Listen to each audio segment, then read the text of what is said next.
kita juga harus percaya kepada kitab-kitab yang diturunkan oleh Allah Subhanahu wa Ta'ala. Yang pertama yang diturunkan oleh Nabi Muhammad SAW, yaitu kitab Al-Quranul Karim. Dan kitab-kitab sebelumnya, ada yang namanya kitab Taurat, diturunkan kepada Nabi Musa. Ada yang namanya kitab Zabur, diturunkan kepada Nabi Daud. Ada yang namanya kitab Injil, diturunkan kepada Nabi Isa. Dan yang terakhir adalah kitab Al-Quran yang diturunkan melalui perantara malaikat Jibril.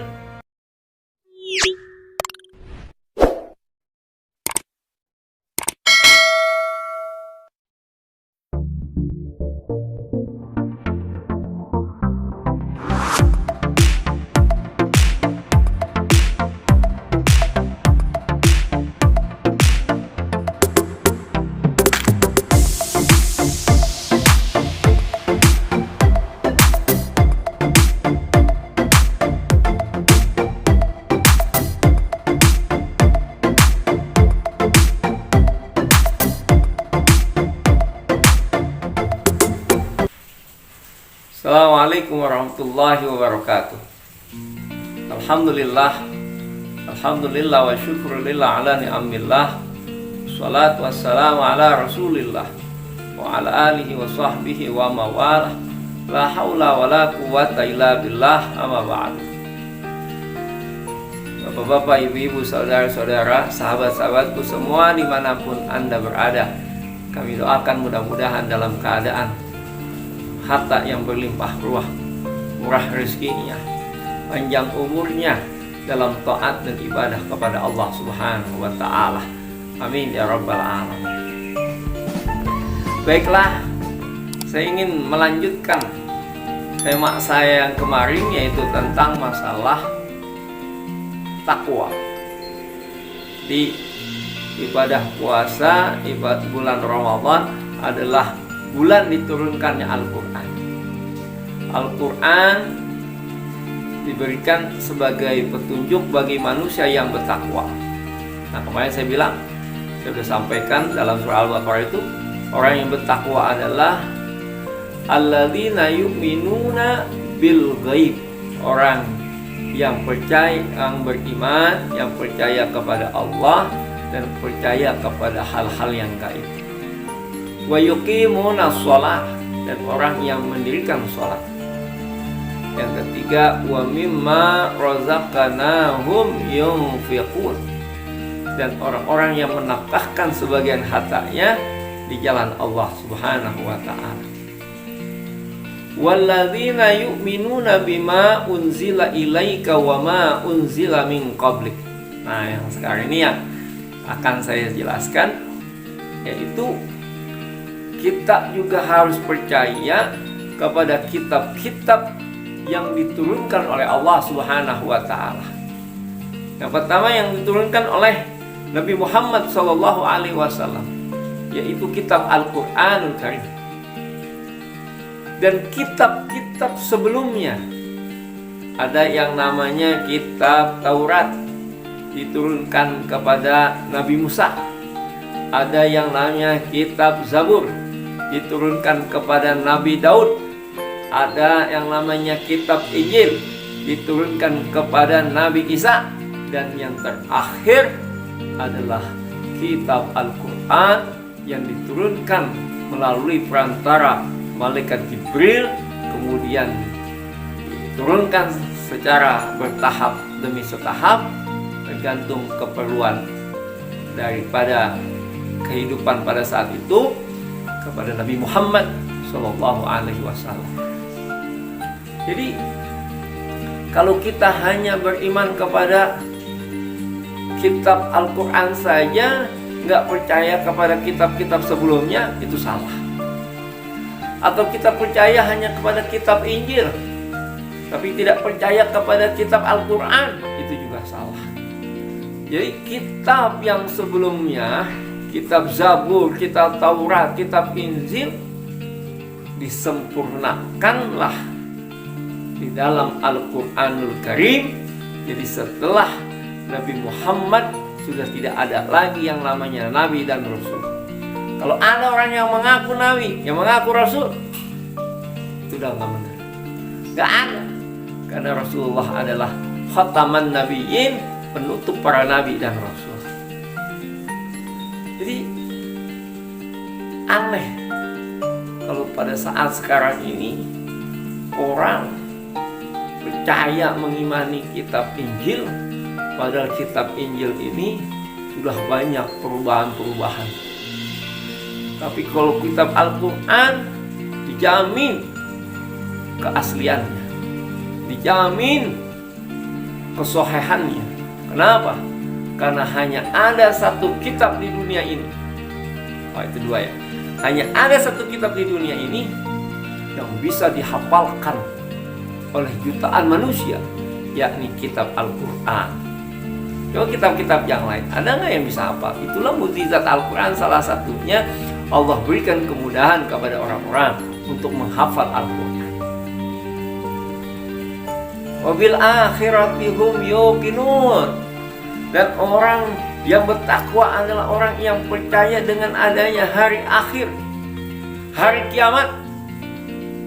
Setelah manusia mati, nanti semuanya Allah matikan, terjadilah yang namanya kiamat.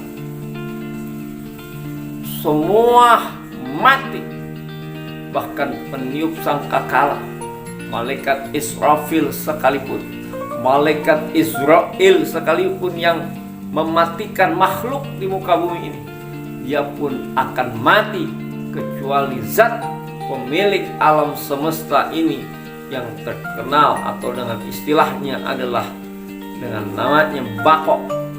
Sifatnya dia akan kekal dan abadi, tidak punah seperti manusia. Allah lah yang hanya hidup pada saat itu, kemudian Allah hidupkan kembali dari manusia pertama sampai manusia yang terakhir. Ini harus kita percaya, harus kita imani.